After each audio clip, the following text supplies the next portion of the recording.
حضرت مقداد حضور کے غلام ہیں. وہ کہتے ہیں میں تھا اور میرے ساتھ 2 صحابہ اور تھے. ہمیں بھوک لگ گئی. مدینے میں کچھ قحط کا سما تھا, کئی دنوں سے بارش نہیں ہوئی تھی, فصلیں نہیں پکی تھی. فرماتے ہیں بھوک نے بڑا ستایا. ہمارا یہ طریقہ تھا کہ جب ہمیں شدید بھوک لگتی تھی تو ہم کسی صحابی سے کوئی مسئلہ شرعی مسئلہ دریافت کرتے تھے. یہ اب جا کے ہر قاری صاحب پہ, ہر امام صاحب پہ فٹ نہ کر دینا بات. آپ باتیں سنتے ہیں پھر ترجمے اپنی مرضی کے کرتے ہیں. جا کے ہر مولوی صاحب پہ فٹ نہ کر دینا. کہتے جب مسئلہ پوچھتے تھے نا کسی صحابی سے تو پہلے روٹی کھلاتا تھا پھر مسئلہ بتاتا تھا.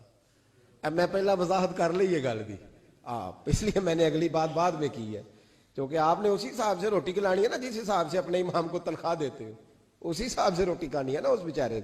تو فرمانے لگے کہ جب نہ ہم کسی شخص سے, کسی صحابی سے مسئلہ پوچھتے نا تو پہلے وہ, اس لیے یہ جو آستانوں پہ لنگر ہوتا ہے, یہ جو بزرگان دین خانقاہوں پہ لنگر رکھتے ہیں, یہ صحابہ کا طریقہ ہے کہ جس کو دین بتایا جاتا تھا اسے پھر لنگر بھی کھلایا جاتا ہے. بہت سارے لوگ اس کا مذاق اڑاتے ہیں کہ یہ کیا ہے بھئی, یہ رسول اللہ کی سنت ہے. صلی اللہ ہو, پڑھیے درود صلی اللہ ہو. چلے جنہوں نے پہلے نہیں پڑھا وہ بھی شامل ہو جائے, پڑھے صلی اللہ تعالی علیہ وسلم. فرماتے ہیں اس دن بڑی بھوک لگی. 3 دوست تھے ہم, 3 صحابہ تھے. ہم نے حضرت ابوبکر صدیق کو گلی میں کھڑا کر لیا. سب صحابہ کے حالات کچھ نہ کچھ ان دنوں میں نا ٹائٹ تھے, کمزوری تھی, چونکہ فصلیں نہیں تھی, بارشیں نہیں تھی. ابوبکر ایک مسئلہ پوچھنا ہے. کہتے کھڑے کھڑے جناب صدیق اکبر نے کہا پوچھو. پہلے روٹی بھی ساتھ پوچھتے تھے, کہنے لگے چلو پوچھو. کہتے مسئلہ پوچھا اور بتا کے رخصت ہو گئے.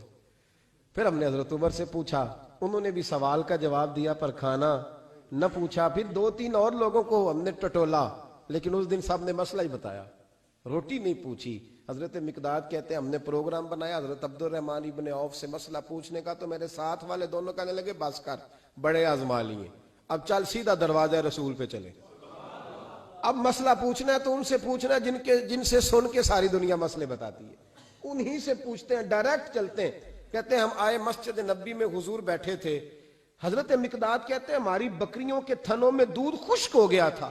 حضور تشریف فرما تھے, السلام لی, دست بوسی کی, عطایات میں بیٹھ گئے. حضور ایک مسئلہ پوچھنا تھا. حضور مسکرائے, فرمانے لگے لگتا ہے بھوک لگ رہی ہے تم تینوں کو, مجھے مسئلے کی سمجھ آ گئی, بھوک لگی ہوئی ہے.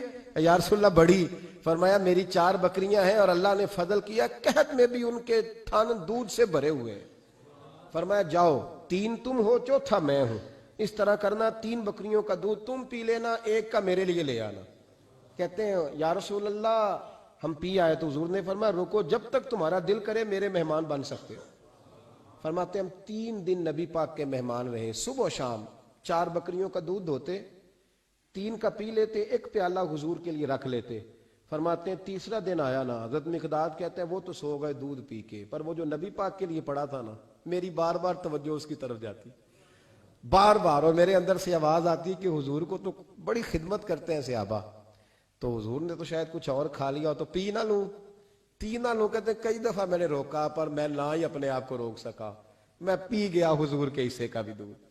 جب میں پی گیا وہ دودھ, کہتے ہیں اب پینے کے بعد جو پریشانی ہوئی وہ زیادہ تھی. دل میں خیال آیا اگر حضور ناراض ہو گئے کہ بھئی تمہیں تمہارے حصے کا دودھ دیا تھا اور مسلسل 3 دن سے مل رہا ہے, پھر کیوں پیا, اور حضور ناراض ہو گئے تو گرا جو ان کی نگاہ سے وہ سنبھل نہیں سکتا.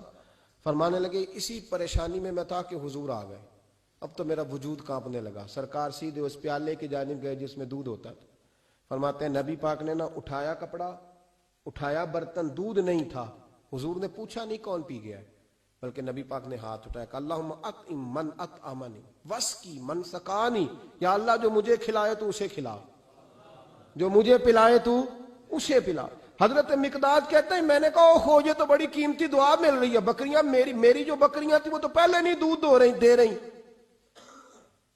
تھنوں میں دودھ خشک ہے, اور اتنی بڑی دعا کہ جو کھلائے اسے کھلا, جو پلائے اسے پلا.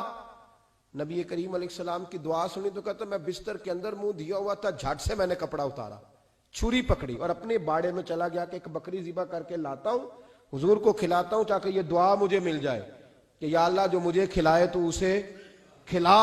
فرماتے ہیں میں بکریوں کے باڑے میں گیا, جن بکریوں کو کئی دن ہو گئے تھے دودھ نہیں دیا تھا, جیسے ہی میں نے چراغ جلایا میں حیران ہو گیا کہ سب کے تھن دودھ سے بھرے ہوئے. کہتے میں نے 3-4 بکریوں کا دودھ دھویا، برتن میں بھرا، محبوب کی بارگاہ میں لایا. کہتے ہیں حضور نے خوش ہو کے پیا. جب پی لیا نا نبی کریم نے تو حضور فرمانے لگے چل میں نے تیرا لایا پی لیا، اب یہ بتا میرا کس نے پیا تھا.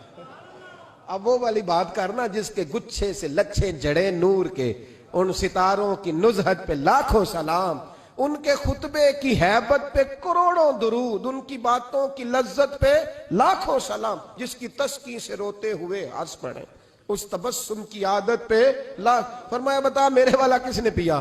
کہا یا رسول اللہ بڑا روکا اپنے آپ کو، پر محبوب آپ کی بکریوں کے دودھ کی لذت ہی کیا ہے.